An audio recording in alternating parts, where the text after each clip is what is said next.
On 97.7 FM, The City.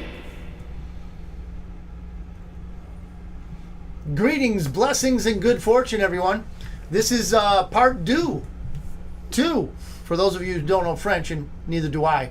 However, I am here right now with Dr. Stephen Missick, and he has a lot to share with us today about a book he has written. He's written more than one, but we're here today to speak about his book. I'm going to let him go through what it is that went into this book, how he researched, how he went through the whole process of authoring it. And then I'm going to play the role of the average inquisitive person and ask him questions. Unless, of course, you have your own questions, which I will be monitoring here on Facebook. So, here we are for part two of the Bitcoin Outer Show. Take it away, Doctor. All right, I just want to introduce myself really quick. I'm Dr. Stephen Andrew Missick. You were talking earlier about the difficulty in earning a doctorate, which is to have an accredited doctorate, it's difficult.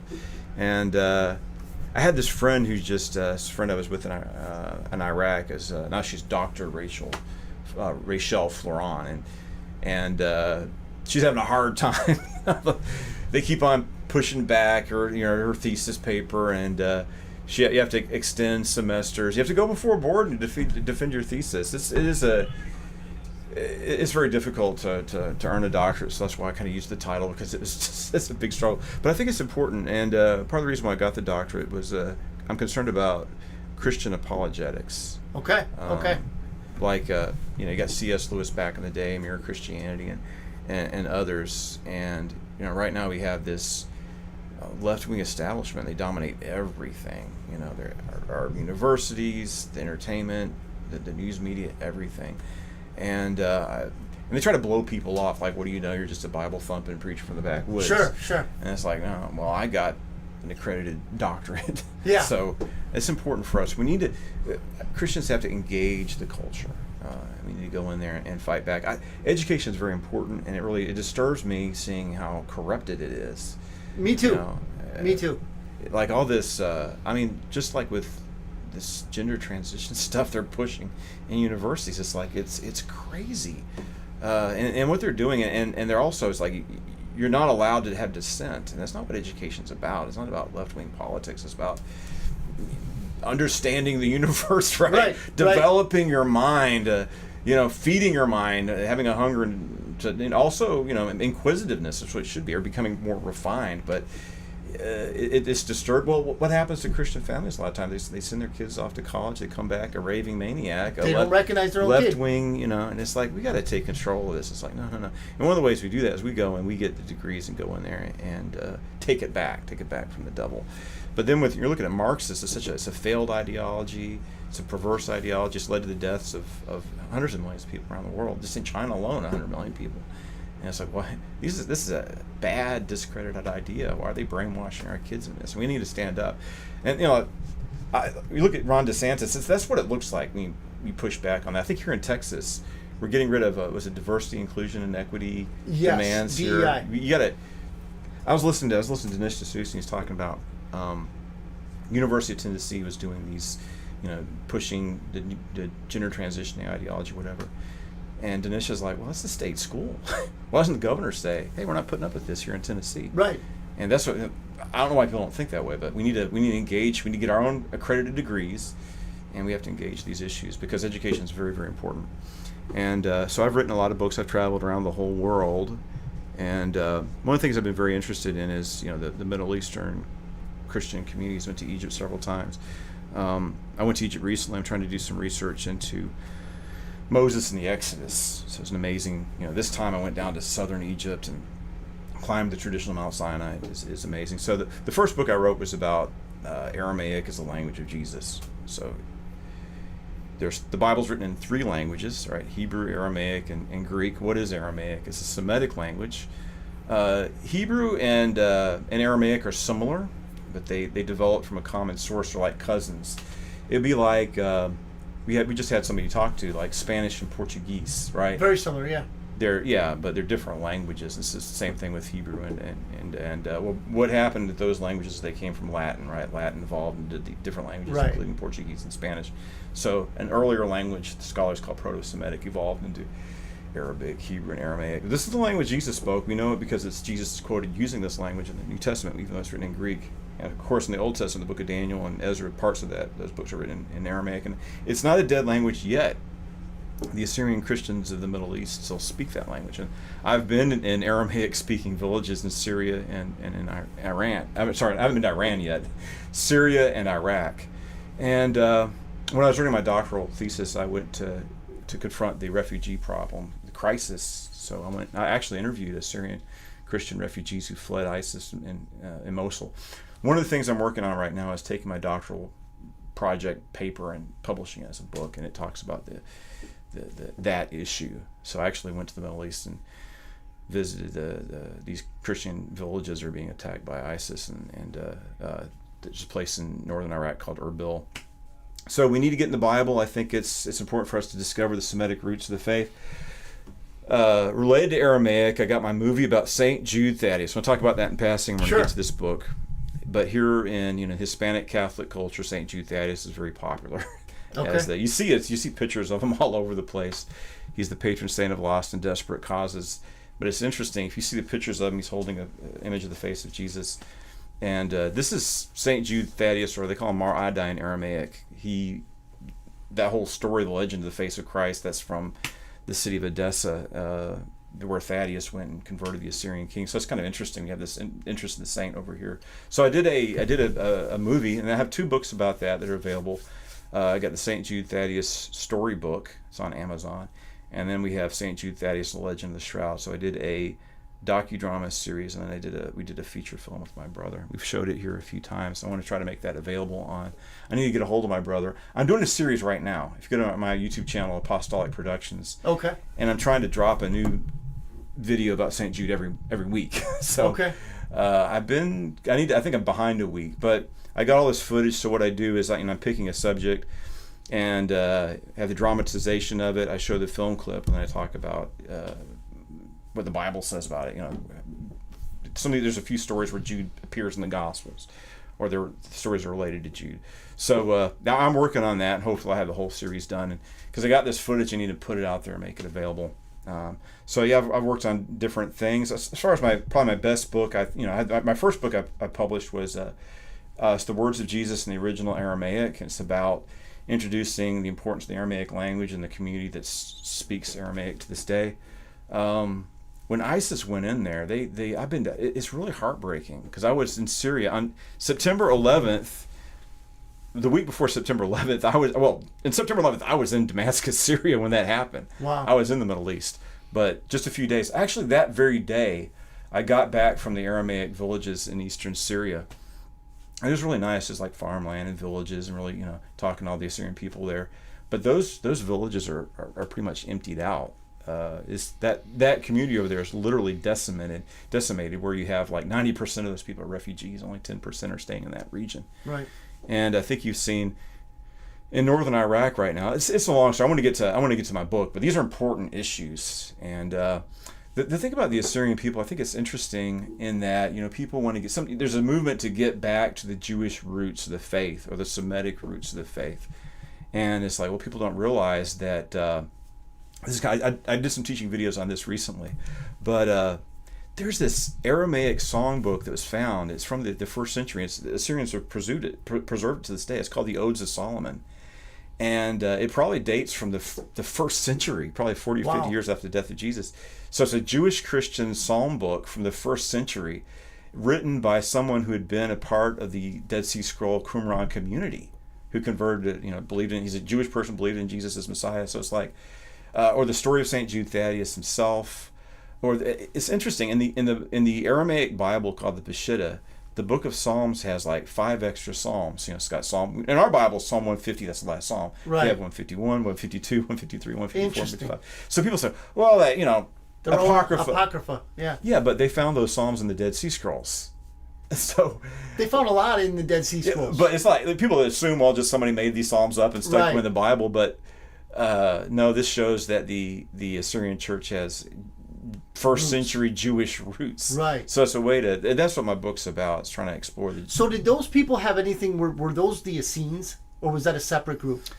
That's kind of controversial, I think. Now, most scholars assume that they were Essenes because it was like a monastic community. Right. And that's how Josephus and Philo of Alexandria describe the Essenes. But there's a lot of differences, too, between how the Essenes are described in that community. The community that produced the Dead Sea Scrolls called themselves the Yahad. And they seem to be a hybrid group. The reality is, Judaism was probably much more diverse than we thought in the time of Jesus. Right. That's probably oversimplification to say, well, there's Pharisees, Sadducees, and Essenes. And then I think Josephus says there's 4 sects: Pharisees, Sadducees, Essenes, and he says the Zealots. He considered them as a sect, but it's probably much more diverse than that. Just look at the Protestant churches. We just Protestant, and that's all kinds of different. Or the Catholic Church. There's different. Different Orthodox and well, especially look at the Orthodox Church. You got Serbian Orthodox, Russian Orthodox, Greek Orthodox, Coptic Orthodox, Ethiopian Orthodox. There's a big diversity in there, and that's probably the case. The Essene community, some of their theology seems more close to the Sadducees than the Essenes, but some people have said, look at this giant library of books we found, over 11 caves crammed full of scrolls, and that's the 3rd time scrolls have been discovered in the Dead Sea Scrolls. In the Dead Sea area. Origen mentions them finding scrolls. Origen's writing around 180. And then there's, I think around the year 700, there's an Assyrian patriarch called Timothy the Great. And he mentions, he's trying to study the Psalms, and he talked to a Jewish person who recently discovered scrolls in the cave in the Dead Sea area. Right. So 1948 is actually the 3rd time where there's a discovery of scrolls. In fact, there's a place in Cairo called the Cairo Geniza where they bury old biblical manuscripts. These got the holy name of God on them. We're going to bury them. And they found certain scrolls that are found in the Dead Sea Scrolls were already found in Egypt. Probably because when they had one of those earlier discoveries, one of those Dead Sea Scrolls made its way to Egypt. So some people said, well, this is not the Yahad's library. This is the temple library that's stored out in the desert for safekeeping during the Jewish War. That seems like a credible and compelling argument. But then there's a lot of sectarian documents, though, that describe this particular Jewish community. So I don't know what the answer is to that. It's going back into history that way. It's like if that was the temple's library, which is possible, how come all this sectarian literature describing this one? And then we don't even understand this sect because it talks about being founded by somebody called the Teacher of Righteousness, and he's fighting against the evil priest. And they don't know who the Teacher of Righteousness or the evil priest was. I mean, they have theories. Right. They might have compelling theories. Does that tie into the Sons of Light and the Sons of Darkness? That's one of the Dead Sea Scrolls, actually, the war of the Sons of Light versus the Sons of Darkness. But in these scrolls, it refers to their founder, the Teacher of Righteousness, but it doesn't give them a name, doesn't give the full story. But another thing about the Dead Sea Scrolls, there's a lot of deterioration. There's holes in the manuscript, and or just pieces. That's why a lot of scrolls were delayed in publication until the 80s and the 90s, actually. Even though discovered in 1948, because part of it is like they're a jigsaw puzzle, and the scholars they were assigned these manuscripts, and they're holding on to them. They didn't want to publish them. I guess they wanted to do the exhaustive. Right. They wanted to say everything that could possibly be said about that document before they published it. But what happened is they had a concordance, and someone reverse engineered the Dead Sea Scrolls that were being hidden. So then they were forced to publish because somebody got a hold of the concordance and reconstructed the text. Anyway. Excellent. So that was like 90, a rebel. 93, 94. I enjoy those stories. That's one of the most significant biblical manuscript discoveries of all time. People don't realize the oldest Hebrew manuscript we have in Hebrew. I think it's from the mid 900s. Almost year 1000, right? Yeah. The oldest Hebrew text, I think it's called the Aleppo Codex and Codex Leningrad, are 1,000 years after the time of Jesus. When you find the Dead Sea Scrolls, we have scrolls from the time of Jesus and 200 years before. I mean, of course, we have other. We don't have any complete Hebrew manuscripts, but earlier than these manuscripts from the 900s. Of course, we have the Latin Vulgate and other translations and manuscripts to precede that Masoretic text. So yeah, biblical archaeology is important, and we need to know these things because a lot of people say, "How do we know the Bible is true and reliable?" Exactly. That's everybody's changing their normal vector of attack is that it's been through so many hands. Everybody gets their piece. I think people are trying to look for reasons not to believe. Oh, exactly. Because they don't want to be held accountable to Almighty God. Exactly. And it's like, well, there's plenty of historical evidence and archaeological evidence to support the. I think I've been to the Holy Land twice, and I think anybody has the opportunity to do it. I think it gives you a unique perspective on the Bible. You can't get it anywhere else but by actually being in the land where it happened. So I think it's a worthy exercise to do. Is actually, if you're able to do it, go to the Holy Land. I would agree. So and like I've been there twice. So the first time I just went on my own. I went to Egypt, visited my Coptic Christian friends, then I went up to Jerusalem for. It's interesting. It was Orthodox Easter, Passover, and the Muslim Feast of the Sacrifice at the same time. Wow! So it's an interesting time to be there. So yeah, I wrote these. I got books on different subjects. So I guess we'll talk about this. Yeah. Go ahead. This is a crime novel. Okay. Dun, dun, dun. I've never written a crime novel before. So title: The Avenger of the Blood. The Story Avenger of of the Leavenworth, Blood. Texas. That's compelling. That's a compelling title. I'll give you that. Yes, it is. So I saw a video that James Comey, I think this is a very, very important issue. And James Comey was the leader of the FBI. Well, hang on, Doctor. On this show, when you say James Comey, we where's the spittoon, Joe? We go, boo. We go okay. I believe he needs to be arrested, and the FBI is so corrupt at this point, it has to be disbanded. I can't disagree. I'm going to tell you something they're doing. I was thinking about this.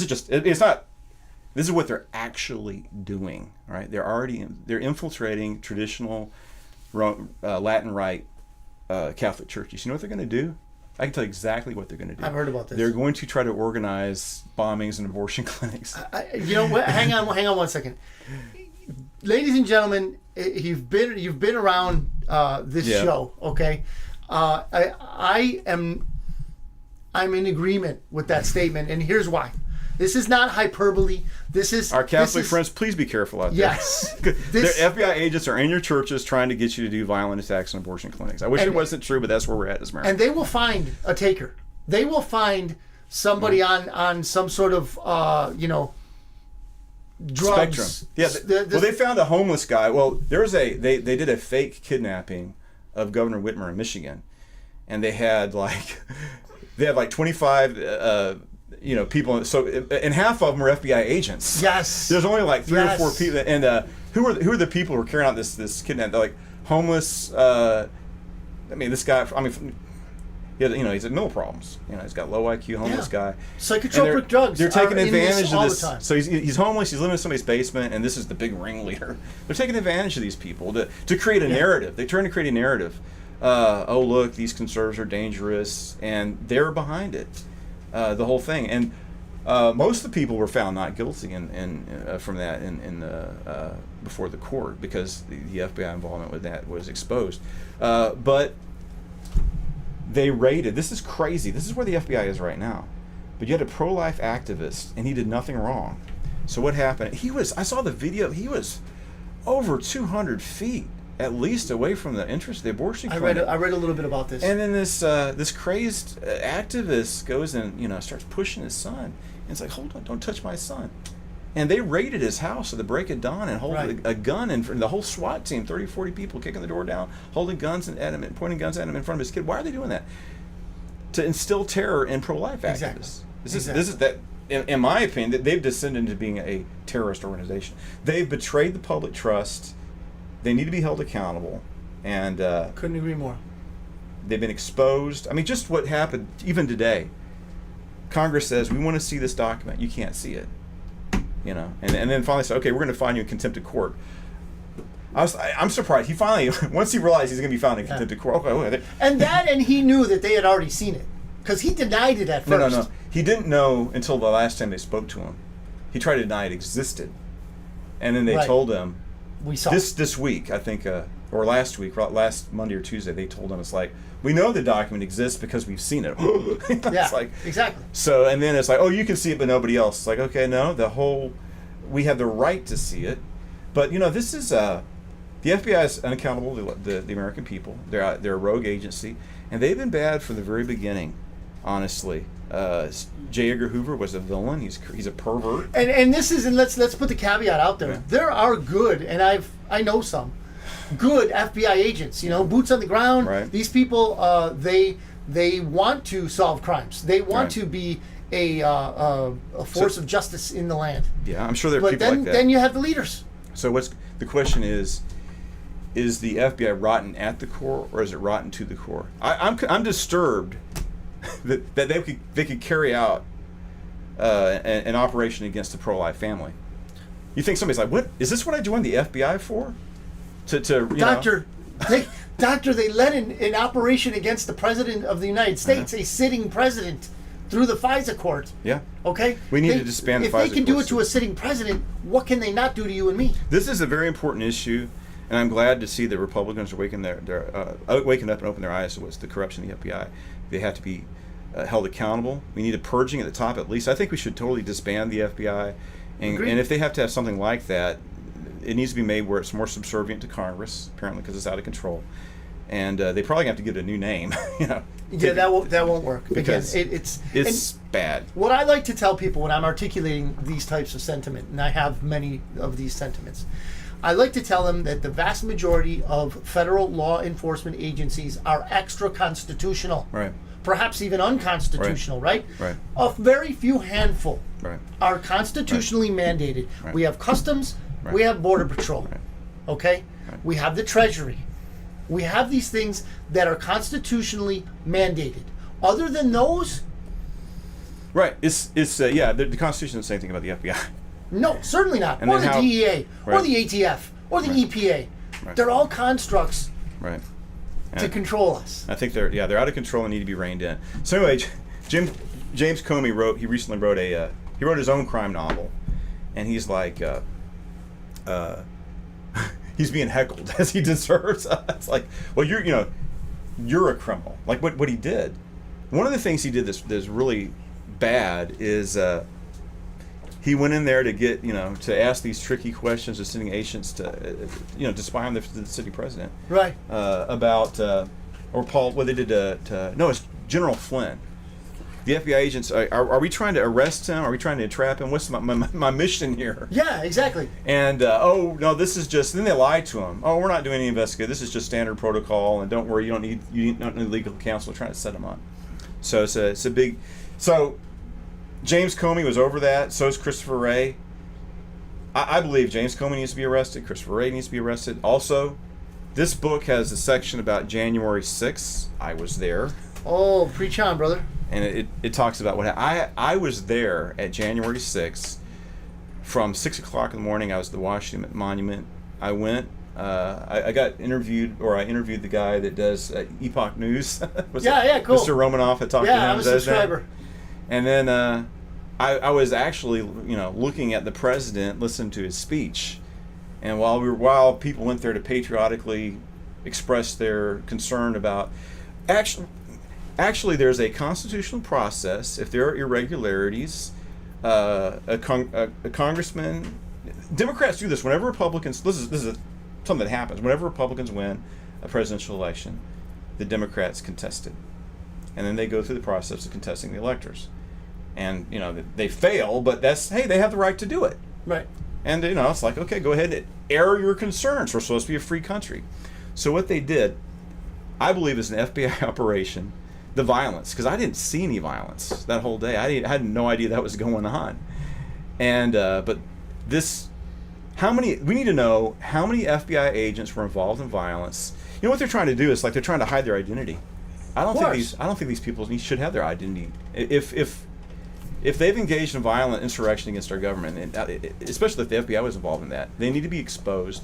They need to be arrested. Those FBI agents need to be charged with sedition and insurrection. Agreed, but it's much more complicated than that because we have Ray Epps running around. Yeah.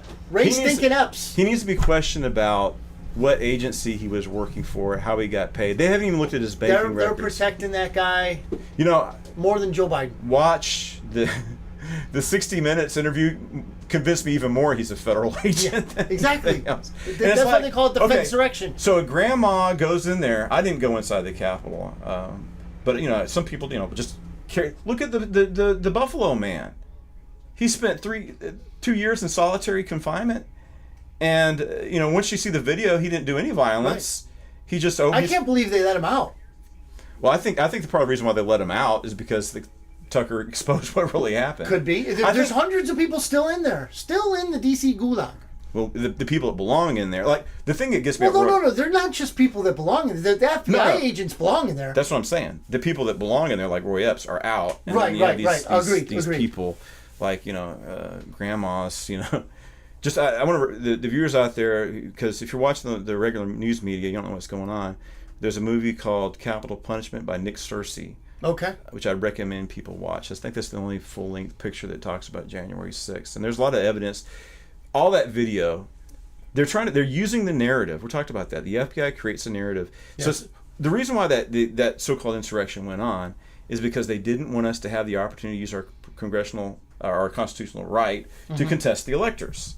They wanted to ram through ratification because of they didn't want people to see the evidence of the irregularities, right? Of course not. So we're gonna have a riot, and there's a riot. We're just gonna ram through ratification right now. Oh, stop the contesting the electors, right? But because there's a riot, which we were in on, It caused. I mean, they literally lobbed incendiary grenades into the middle of the crowd purposely so that the front part of that crowd would rush the barriers. And look at Roy Epps, the whole thing. Or Ray Epps, whatever his name is. He needs to be really, really questioned. This is it's bad enough. Okay, so phase one. Let's silence the opposition. Phase one is ramming through ratification. Phase two is silence the opposition, right. Criminalizing dissent. Oh, we can't talk about this because there's an insurrection. How many? There's at least 80 FBI and Capitol Police agents who are involved in committing violent acts. That needs to be exposed, and I talk about it because I was there.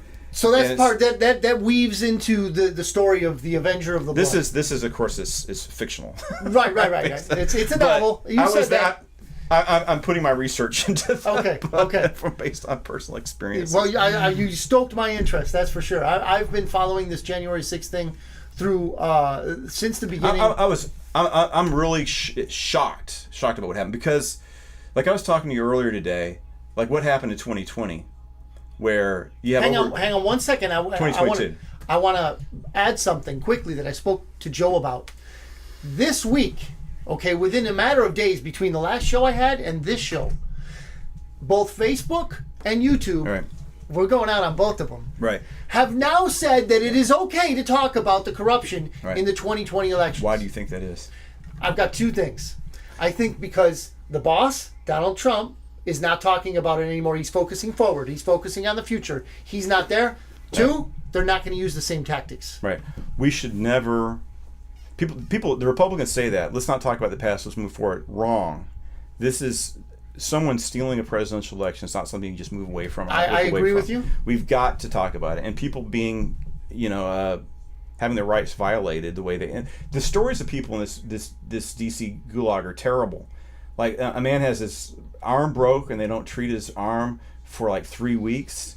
Or somebody's on cancer medication, they're not giving him his cancer medication. Yeah, they withhold the medication. It's crazy. And apparently there's the prison guards are foreigners from some African tribes that are like racist and they're hateful and doesn't mean. surprise me. It's new to me. What you just said now is new to me, but it does not surprise me. I was thinking, it's like, why did they change that policy? They took my channel down for one of the strikes I got was I was at President Trump's NRA convention speech and I uploaded it and they gave me a strike for it. Oh yeah. Saying as electress, like, I don't even remember him talking about that in the speech. Which platform was that? That was YouTube. Okay. YouTube. Yeah, they took one of mine down too. They took my whole channel down. Wow. I had millions of views and 5,000 subscribers that I built up, and they took that down because of my concerns about our constitutional rights being violated on the basis of COVID and the irregularities in the election. But why can we talk about it now? Probably because they're going to lose. Unless, they're probably going to lose in 2024. So then they always claim. Yeah. So they need soon. They're going to need to be claiming voter fraud. So they have to pause. Well, one of their own candidates that'll never get in. He's going to get burnied. Is a very intelligent RFK Jr. He's a moderate. That's not where the party is right now. He's outside of the cabal. He's outside of their. They don't want to. A moderate cannot. No. He's going to get burnied.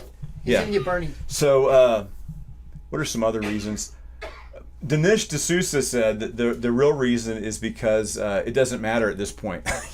Yeah. What's the point? We can't reverse it. There's no movement to go back. That's why they're stopping, because they weren't stopping us from talking about it because nothing happened. They're stopping us talking because things did happen. And so anyway, when I went to, it's like they stole the election. I don't believe it. When you count 80% of the ballots and a candidate is like 170 plus of the votes, and that's it. Statistically, it's not going to be reversed. Right. And yet it was. Well, let me ask you this: has any of that made its way into the book? I mean, how? Give us talk about that a little bit. Give us like a sketch of it, like a skeleton outline of it. I kind of ramble on about that in the book. Okay. But I do try to. I would point people to like the capital punishment video, but other books that I think Julie Kelly has written some books about Julie Kelly is on Twitter. She has her book. She is very good. She's excellent. She Dinesh does great work. D'Souza's 2,000 Mules. 2,000 Mules. This is the thing. You and I can speak about these things right now ad infinitum. We could be on here all night, and there still will be people who watch TV, and those people who watch TV will not believe anything but what is on TV. Yeah. Well, sadly, I'm hopeful for 20. A lot of things they did. It's going to be they use COVID to stuff the ballots. Sure. And I don't see people putting masks on and being locked down again, because I think people are done with that. So I hope so. They can't do that again. Sabotaging like they did in Harris County and in Arizona. The Republicans go to vote and we're out of paper. Well, or they don't work. The machines didn't work in Arizona. That was a deliberate sabotage. That's stealing an election. Now they've got it on video where they reprogrammed it and all that. Yeah, then nobody's doing anything about that either. No. I think it's right for Carrie Lake to fight back, and she should fight back all this as far as she can, because we can't put up with this. We need to hold these people accountable. But she hasn't won anything significant. I mean, she's exposed what happened, but these judges aren't ruling on her behalf. So there's a lot of things in this book I talk about, but fundamentally it's about this friend of mine, which I brought with me. It's her ashes. Oh, wow. Okay. Penny. She's actually, I did an interview with Joe when she was there with me. We had to do it on the video. I was bringing her. She's all excited. She's going to come to the studio, and she's all dressed real nice. And several weeks after that, they found her body dead, and she was waiting on me. It was really traumatic for me. Wow. Because it's like she came down here to celebrate Cinco de Mayo. So she wanted to hang out with her friends. She'd been out in Rio Grande City for a long time, and I was taking her. I was taking her out, things with her, and see. And I had military duty. I talked to her at noon, and she's fine. And then I told her I had a Bible study. I was going to call her at like 5:30 when I got back, and I did that. We missed her calls, and then finally she calls me back. And then when I called her back, I think she was already dead. Wow. They found her body, and the weird thing about what happened with her. And this is just an accident or whatever. But I was looking at some of her friends were telling me stories about. She knew a lot about what's going on down in the valley. Okay. And she was kind of honestly she was messed up on these videos. And I went over there to help her, but they're saying she's calling out politicians and doctors and lawyers and exposing their. So after she died, it's like. I went to visit her. She's FaceTiming, right? She's FaceTiming. I walked in and checked on her and talked to her. So I might have been in one of those videos while she's doing all these little tirades. Okay. And so I wanted to see it. And they took those videos down, oddly enough. And it's weird. Yeah. And then they held on to her phone for almost a full year. Wouldn't give it back to the family. Wouldn't tell the family about where her property was. We finally got everything. What was the agency? Oh, this is in McAllen. That was. Was it the PD? Yeah. I guess the McAllen Police Department handled. They wouldn't. They were very. What'd you call it? They weren't helpful. Right. Obstructionists, and you wouldn't. Not just me, but how they treated her family. So, like I said, this is fictional, but it's inspired by some of these strange things. And when I'm writing a fictional story based on all these things that happen. Yeah, so it's an interesting story. So where can we get the book? For now, it's on Amazon for now, but I might take it down soon because it's kind of temporarily available on Amazon. So, yeah, but it's deals with a lot of kind of the seedy side, the seedy underbelly of McAllen. The corruption we have in this town, unfortunately. course, I was on the border mission with the National Guard for 3 years, and I got a unique perspective on the border, and I guess everybody down here in the valley should. Yes. But what's going on is everybody, almost everybody, probably 90% of the people illegally cross the border getting to stay. They take them, they process them. I guess if they're known as mass, well, they're letting mass murderers out. Last year, over 40 ISIS and Al Qaeda members were released into the public after going through. So it's just like a little turnstile. Just clicking. It's unbelievable. It's really hurting some communities like here. This has become it's I think Governor Abbott was very clever to send these people to. Yeah, it's working great for him and DeSantis, who I love as a governor, by the way. It's funny to see what's her name, Carrie Jean-Pierre or whatever the Jean-Pierre. That joke of us. The press secretary. She used the name of the Lord. Remember that, Joe? I said even people like her know God's name. She cursed the name. Yeah, she did. Because they asked about corruption of Joe Biden. Is Joe Biden corrupt? And she's like, yeah. She started yelling the name of the Lord as a curse. Yes. In the background. Yes. But she's saying, well, this is wrong for us to send migrants to these communities because in Democrat, if you send to Democrat cities, it's creating a strain on resources. And the funny thing is that in Chicago, it's like, well, this is changing our demographics and our electorate. Yeah, it is. We're not going to be able to vote and have representative of our community because you're diluting our vote by. That's why they're coming. That's what they're meant for. That's their purpose. Right, but this is. I guess a special a group that we need our African American brothers and sisters and friends. They need to liberate themselves from the Democrat Party. It's happening. It's happening. With, Candace Bergen and Candace. Candace Owens. Yeah, it's happening. It's happening. It will happen sooner, I believe, than later because there will be a critical mass. I am confident there will be a critical mass of conditioned, programmed Americans that will wake up. What I hope at some point or another is I just think it's gonna. Our country's had problems in its past, like every nation in the world. But I think what America means something, right? With our Bill of Rights and our Constitution, it's a unique country that believes in freedom, the value that like our Declaration of Independence. I don't think there's any document like that around the world or in world history. No. That we're endowed by our Creator with certain inalienable rights, life, liberty, and the pursuit of happiness. That we, in our governing documents, are going to acknowledge God, and the God is this, that we're created in His image. We have value, and God's endowed us with rights. Yes. And that's why we have freedom. Freedom brings about prosperity. When you have loss of freedom and loss of opportunity, but it's not just about finances and economics. It's about liberty. And they're taking that away from us, like what happened on YouTube. If I was wrong about voter fraud, so what? I don't believe. I think it's. Could you imagine in the United States of America, to silence people? Like I have to listen to Democrats complaining about Bush. Jeb Bush gave the election. The Supreme Court gave the election to W. Bush. Which they did. They did. That's what Republicans are just as dirty, nasty, and lying creatures as Democrats. But I don't agree with them.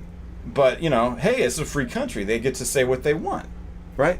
But then not only are we silenced, like we are, what happened with me on YouTube, but then with the Twitter files, we're seeing that the FBI is directly involved. Yes. So now we have the United States government, because that's what the FBI, even though they're not constitutional and accountable to government, it's part of our government, silencing people. And, like I said, that YouTube channel I built that. I built up. Right, but they don't. I got those views, and then they take it away from me because, you're not participating in the narrative. You're saying things we disagree with. You're expressing dissent. We're going to silence you. You can't talk about this issue. You can't talk about that issue. You can't talk about anything, really. So this a very dangerous trend. And then our young people don't value freedom, especially they come out of these colleges and universities. Don't see the value of freedom, and that's. You should believe that should be how you get to truth, right? One side says this, one side says that. They hash it out, and then truth will prevail. But now it's like this is the narrative. You're going to abide by. You're going to shut up. No questions. We're going to shut you up. The big boot of the FBI working through these tech tyrant companies are going to silence you. So, yes, Well, let's see how your book goes, man. Well, let's hopefully they won't silence. It's a crime. It's got sex and violence in it. Well, then they're gonna love it. They're gonna love it. I guess. It's just the nature of the story. Yeah. I don't see how to if get it's away realistic, you can't get away from that stuff. Yeah, especially what's going on in this in this area. Well, I'm interested in checking it out. Yeah. We're going up at about 8:00. What else would you like to add before we close out? With everything that's going on, and I talk about these things in this book, and I think I'm dealing with a lot of important issues. But I think that it's important for us to get back to the simplicity of the gospel message, right? And I think I was on the right track. I was right. I took a lot of opposition. I mean, it was difficult, dealing with the death of Penny, how she died, and, feeling culpable. Why did I miss her call? How come, and then, she died waiting on me at Place With Your Mind.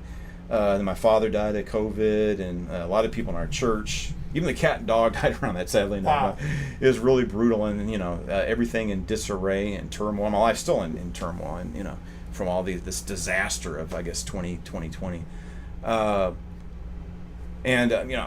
We're right to talk about these issues. And that's what happens. That's the way the devil is, right? When somebody's on the right track. Jesus himself said this. He says, blessed, in the Beatitudes, blessed are you when men persecute you and abuse you and say all manner of evil against you falsely for my sake. For rejoice, for so they treated the prophets before you. And what do you when people speak well of you? Because, I remember Pope Benedict, I'm not Catholic, I'm evangelical, but Pope Benedict recently died. I kind of admired him because he's like, he becomes Pope and it's like, what are we going to focus on? Let's do the life of Christ. We do a series of Bible studies, the life of Christ. That's what we need to focus on, the essentials of the gospel message. And he's a theologian. And the world hated him. They hated that man. Yeah. And then they got what they wanted now. Then he resigns, which is odd, and they bring in a new Pope, and he's talking about socialism and Marxism. That's that what he bad. is. And I think it's where it came from. I think he just got this, from the fascists till fascism and National Socialism is the left-wing movement. National Socialism. That's why they fled there, and they're still held by that left-wing fascist ideology to this day. That's where he grew up. All these Italian and German National Socialists went to the Peronistas in Argentina. Right. That's why they're coming there, because Argentina was. Spain, Portugal, and Argentina were fascist. They didn't collapse. And this is a left-wing ideology, and they're still that way. So he grew up in that left-wing culture, and I think that's what he's a product of. I've had friends from Argentina, nice people, but it's like, they're left-wingers. It's just that culture there. So the world loves Pope Francis, and they hated the Pope who was focusing. The one that focused on Jesus Christ was taken attacked. The world doesn't want to hear. The world, so to speak. So anyway, all this stuff going on. It's like, well, I did a book called Jesus the Nazarene, and it's like, we need to focus on the life of Jesus. People don't even know, our young people don't even know who Jesus Christ is. They don't know the plan of salvation. We've failed so much. Sadly. And it's easy, right? Jesus said, whoever wants to, come as a child. You must be born again. And, it's like you get like a little gospel track, and it's like the plan of salvation on the back. But it's that simple. Right? Repent, believe, accept. The ABC, accept, believe, confess, and you're born again, you're saved, but not by your own effort, but by the grace of God. And why are we losing an entire generation? And then are they offering anything better? No. Look what's going on in society. It's just, it's so but you can get immersed in virtual reality now. That's a whole nother rabbit hole. We need to, Jesus said, if I, the Son of Man, be lifted up, I will draw all men unto me. And we need to lift up the gospel of Jesus Christ. In Aramaic, it's Yeshua, the Messiah. And that's what we need to do, is focus on no matter what happens in the world. Amen. Christ is the answer. Agreed. But I think that what's happening is I think we're seeing a big division, light versus darkness, good versus evil. And there are people who cannot abide God and Christ, and then those who accept it. So we're seeing a divide, and we just need to let liberty prevail, and let the truth of Christ prevail, the gospel prevail in all this. Because the gospel message fundamentally is about love, forgiveness, compassion anyway, and that's what the world needs now more than ever. Can't argue with that. Well, to close out this edition of the show, Doctor, could you hold up the book and we'll get this is the crime novel. The Deals crime with all novel. kinds of issues. Yes. It's got a chapter about January 6th in the back. The Avenger of the Blood. Based on my personal experience. Of course, this is it's fictional. Yes. It's fictionalized. Of course, fictionalized, and give it a shot. Right now, it's on Amazon. Might not be there for much longer. The Avenger of the Blood. Well, we're about to take off right now.